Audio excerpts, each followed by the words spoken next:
everybody, Eunice here. And Irene, welcome back to our YouTube channel. So in the previous video, we introduced ourselves and gave an outline of what we'll be sharing on this channel.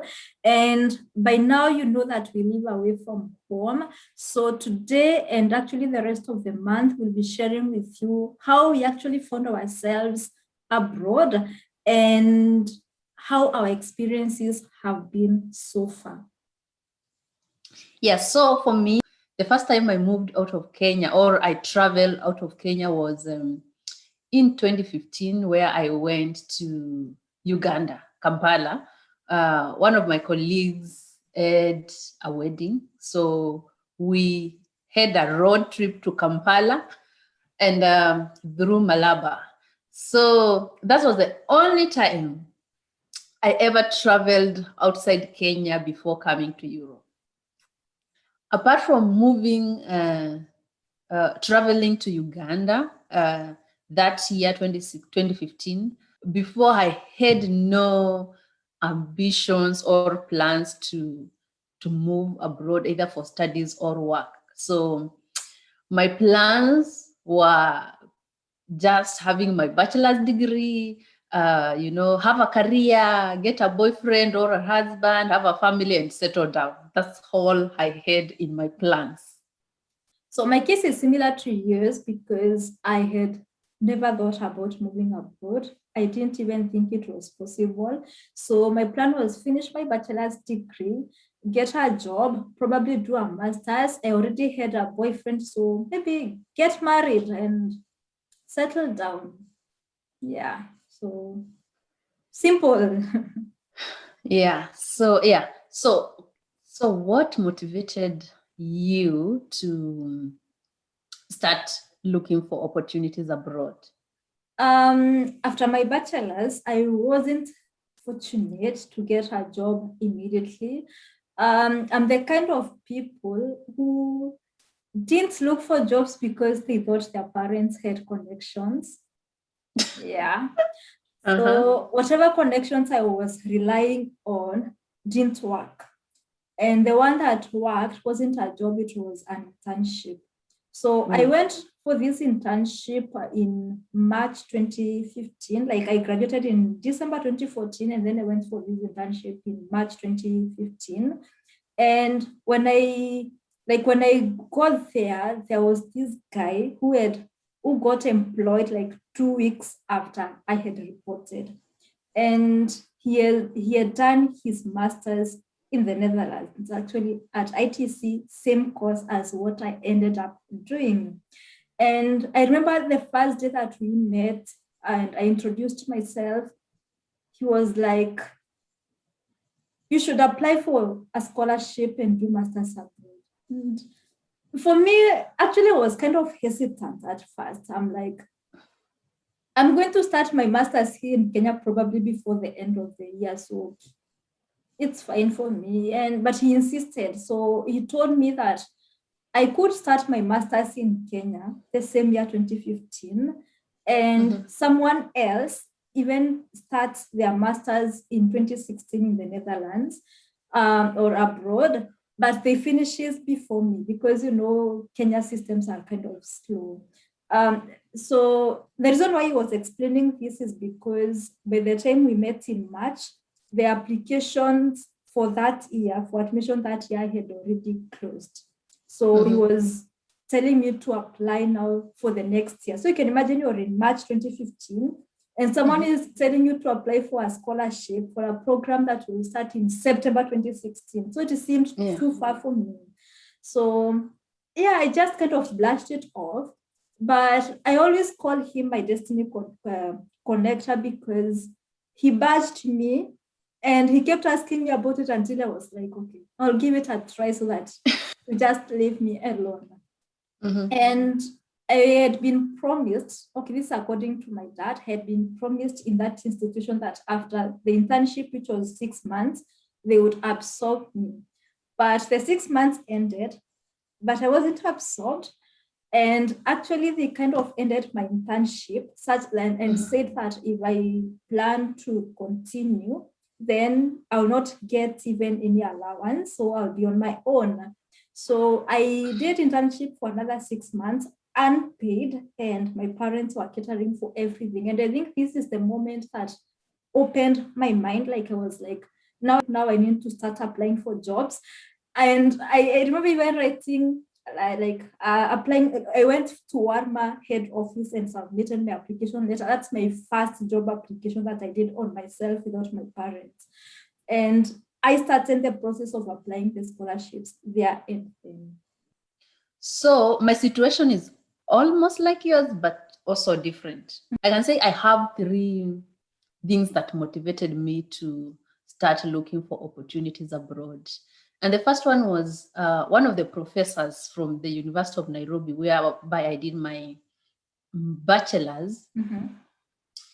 He called me because like I said, my plan was just get a bachelor's, get a career, settle down, have a family and settle down, and that's it. So one time he called me to the university just to talk. And then during the meeting, when I went to meet him, just God bless him, because he made me who I am today. I can also call him like a destiny connector or something. Yeah. So he asked me, Eunice, what are your plans? What are your future plans? What are your future career and academic plan? And at that moment, I had no plan. I had no plan completely, and it got me off guard. So when I kept quiet, he was like, you need to start looking for opportunities. You need to start applying for opportunity. You don't have to be the person that when other people or your colleagues that you did your bachelor's with are flying abroad, you are the one escorting them to the airport. So you need to apply for opportunities. And at that time, I think most of the opportunities from US were closed, like application from US were closed. And he told me, Europe, you usually have universities in Europe have late kind of applications and intakes. So he told me, just check from universities in Europe and check their application intakes and deadlines. So from there, that was the first time I started thinking about, I can apply for scholarships. I can apply for studies abroad, because for me, previously, I thought moving abroad was out of league. It was out of. It's like you needed to know someone. Because I think this is a mentality that I don't know if it's just with us Kenyans or Africans or everybody. Like you need a godfather. Yeah. So that was the only time I began thinking about that. So the second thing was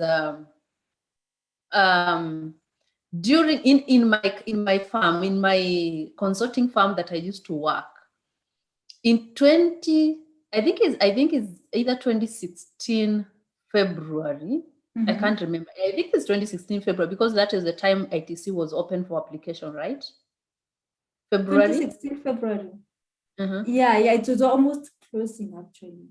Yeah, almost closing. So during that time, I remember my colleagues. Mm-hmm. Okay, my farm, there was an invitation in a South African farm, whereby my farm was, or my company was invited to go and visit in South Africa. Yeah. So I was left. I didn't go. Like I had some internal issues, but one of the reasons they gave was because I didn't have a passport to travel abroad.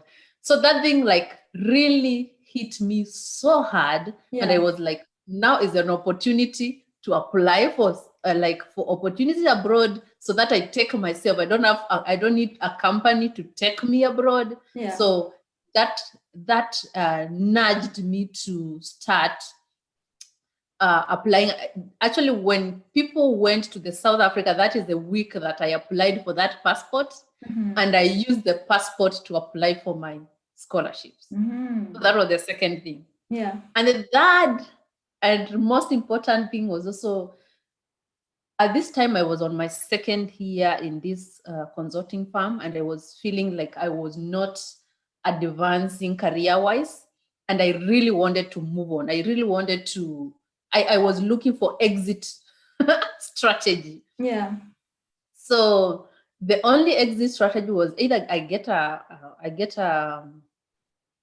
job in another place, or in another farm, or in another company, or I get opportunity to go abroad. So I seriously was looking for an exit strategy for this. So I applied for any possible opportunity that was on internet that time.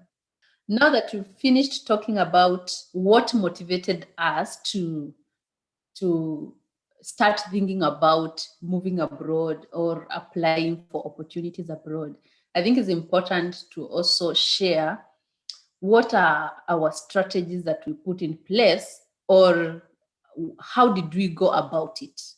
So for my case, I was just going to the internet, and because I'm a planner by training and by profession, I was just looking for any master's program that was related to planning. So I would just go to the Google and start applying, because that time I told you it was during the time whereby the European universities have intake. So I'll just go to the Google and Google masters in urban planning within Europe, and I get all the opportunities that were existing. So I could apply any opportunity within the deadline, and that all intakes within the year of 2016. So I remember I applied so many, and I got so many provisional admission letters from different universities. And because I really, really wanted to go to UK, I got so many UK admissions, but I didn't have scholarship. I even applied for Commonwealth. I applied for Chevening scholarship, but I missed all those. All the scholarship I got regrets. I even applied for World Bank scholarship, and I also received a regret. But there was now this scholarship from University of Twente. So during application, what happened? Because I think I applied late. During this time, NFP scholarship deadline and passed. So the only option that was there is that when they send you provisional letter, they also sent you possible scholarships available. I applied for the ITC Excellence Scholarship, and I realized it was a partial scholarship, and it was only covering tuition fee. And I was supposed to pay 1.5 million Kenyan shillings, meaning I had to raise, and I remember this opportunity or award I was given on 1st of June. And I was supposed to raise 1.5 million Kenyan shillings within a month. And I sent that money because you're supposed to send all this money before even you go to the university. I was supposed to send it by 12th of July. So I only had 1 month to raise 1.5 million Kenyan shillings. And as a fresh graduate, in Kenya, the companies there, and especially private companies, they just pay peanuts for graduates. So you just work for salaries that just cater for your transport, for your accommodation, and for your food. No saving. Yeah. So it is during this time, as I said, I had talked to the previous professor from my former university, and we were supposed to have a follow-up meeting. Yeah. So I was meeting him, I think, on 2nd of July. No, on 2nd of June, sorry. On 2nd of June. So I received the word on 1st of June, and then I was meeting him the following day because we were supposed to talk about if I can apply for other opportunities within Kenya. So I was looking for opportunities both for masters in Kenya and also in abroad. So I was not locking any door. So when I went to meet him, because one of the I had already chosen several masters within University of Nairobi that I would like to join. So when we were discussing, I also told him, actually, I also got another scholarship, but it's a partial scholarship. I don't think I can take it. And then he was like, let me see. And then he saw it required me to pay around 9,000 euros. And he was like, Eunice, you can do this. You can look for this money. And I was like, what? Where can I get this money within a month? Yeah. And he was like, you can get this money. Just go to your boss and talk to your boss and talk to people that you know. How much do you have? Yeah. And I had no savings. Yeah. So I told him I have nothing per se, but I can raise around 200,000. I can look for from my pocket. I can look for 200,000. And he was like, okay, this is what we are going to do. I'm also going to give you 200,000. That's a good Can one. you look? Yeah, can you look for the rest of money? And I was like, where should I start? I don't even know where to start this search of fundraising.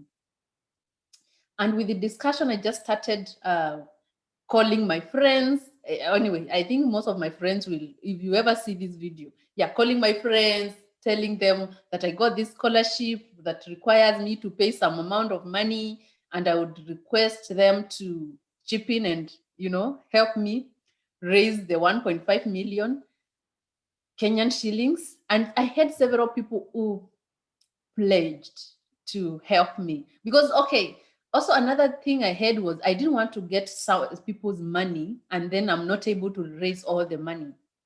So I was just calling people first and get to pledge and to see, after everybody pledges, am I able to raise this 1.5 million shillings? If I get to raise that, I will be able to ask them to give me the money. But if I'm not able to raise, I will just let it go. So that was my idea. By 12th of July, I only had gotten like half of that money. I had raised around 3,500 euro.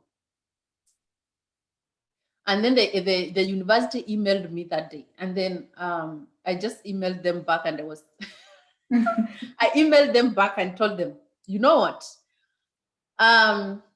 This is a lot of money. First of all, I'm a fresh graduate and I have 3 options.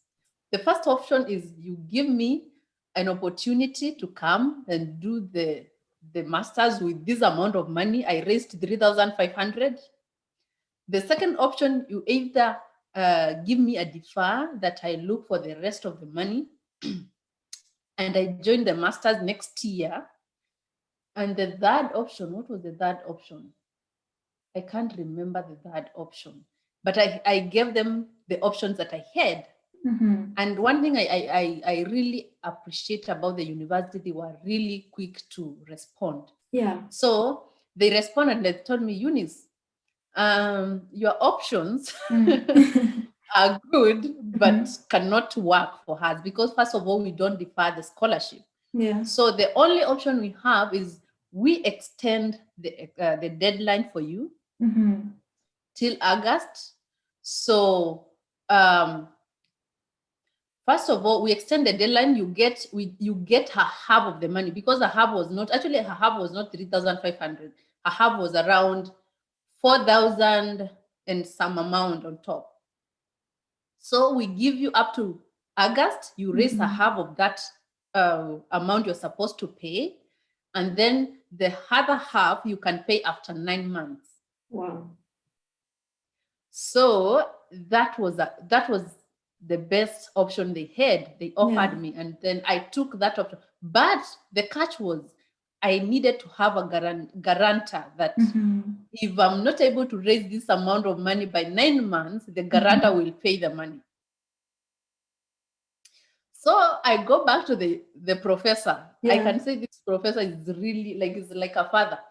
So I go to this professor and tell him, I got the extension, but these are the terms of of the extension, and he was like, it's okay, Eunice, I'm going to guarantee, I'm going to be your guarantor, so Wow. it doesn't matter, I'm going to write a letter. So he wrote the letter, and I was able to raise the total amount of money. Yeah. Not the total, like a half of that. Yeah. Then after that, like, I've sent, the thing is, I've sent a half of the money, but I don't know where I'm going to get the other half, and I'm traveling. Yeah. So anyway, the challenges here on this particular, I think it was really intense for me between June and August. I was really struggling to raise the 1.5 million Kenyan shillings. First challenge, I went to my boss.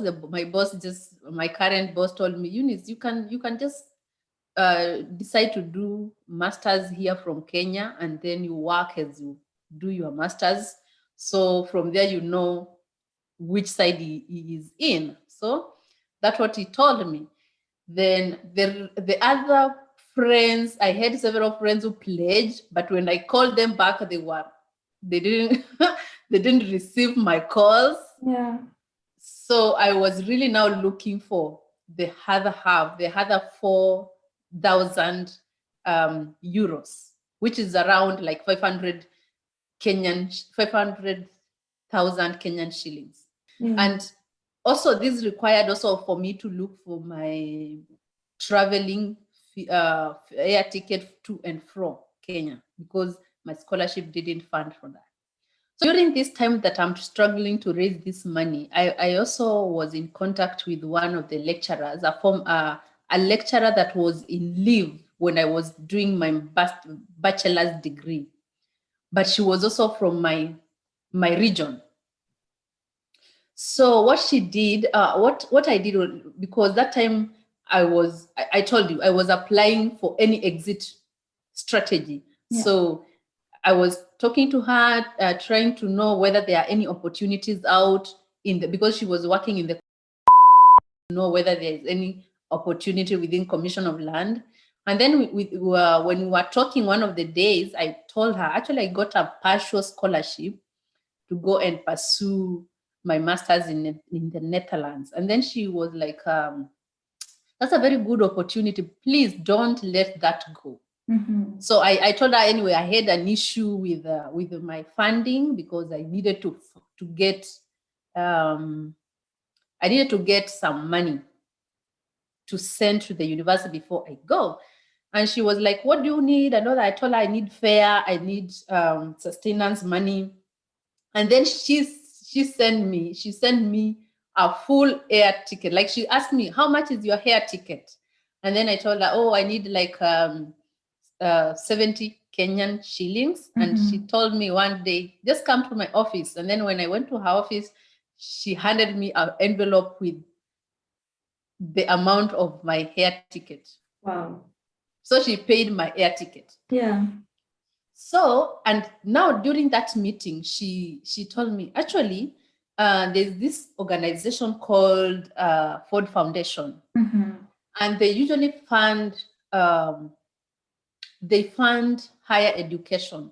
So I would like you to go and meet one of the coordinators or the directors.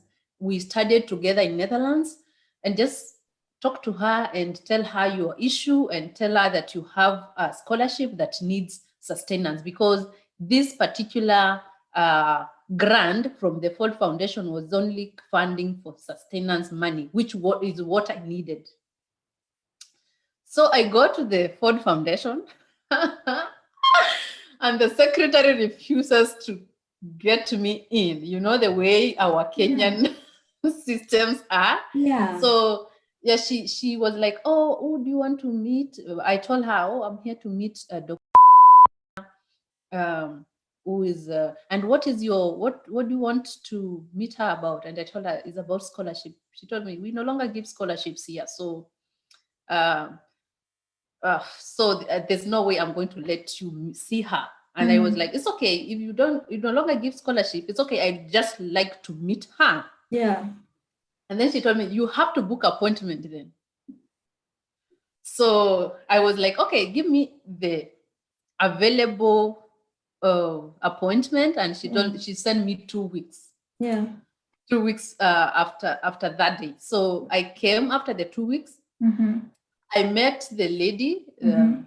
and then explained to her, and I told her, "Oh, I got this scholarship in Netherlands, and but I need to pay this amount." I told her, even actually, I've already paid a half. I only need this half to be able to go and study. And she was like, actually, we no longer also give scholarship, as the secretary said, but you can try. It doesn't hurt to try. Just try. She guided me how to apply, and I applied, and I let it go. Like I just applied and just crossed my fingers. Yeah. So after, I think after like a month, this time now is at the beginning of August. I'm still in my mind, my family, I've already told my family, I've applied for this scholarship abroad. And some of my family members are like, "Oh, where are you going to raise all this money?" Yeah. So they know I will be going. For me, it was 50-50. I may go, I may not go. So, but I was just, I remember one of my close family member who is like a mentor to me, who was really encouraging me and told me, "Eunice, you don't have to give up. You never give up until the last moment. Like, let's continue fundraising for this money." So yeah, he really encouraged me and told me, "We can do this." Actually, he also helped me a lot, and he contributed a lot towards me fundraising. And then, so after like a month of application from the Ford Foundation, I get an email, I get a call.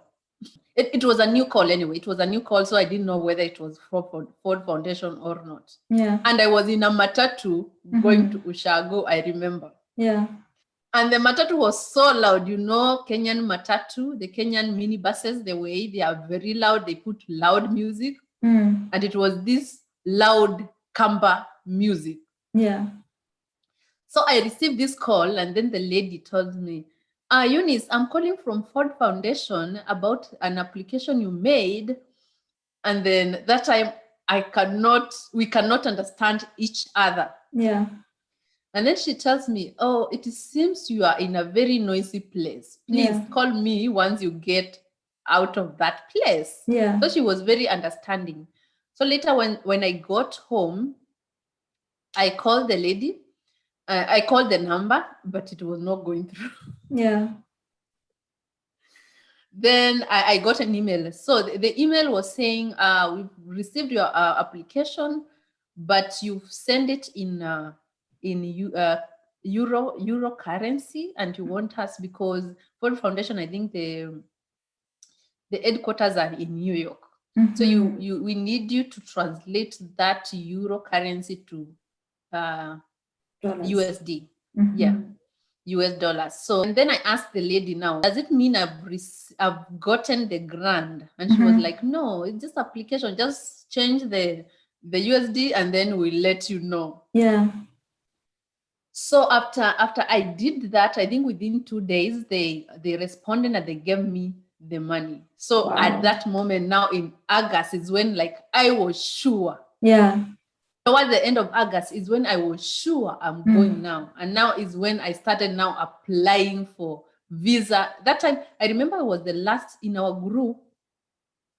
I was among the last people who are doing last minute things because I was not sure of some things. So I paid for my flight. So I also, what did I do next? Yeah, I applied for my visa.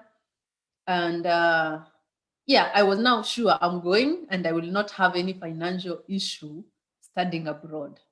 Wow. Mine is a long process.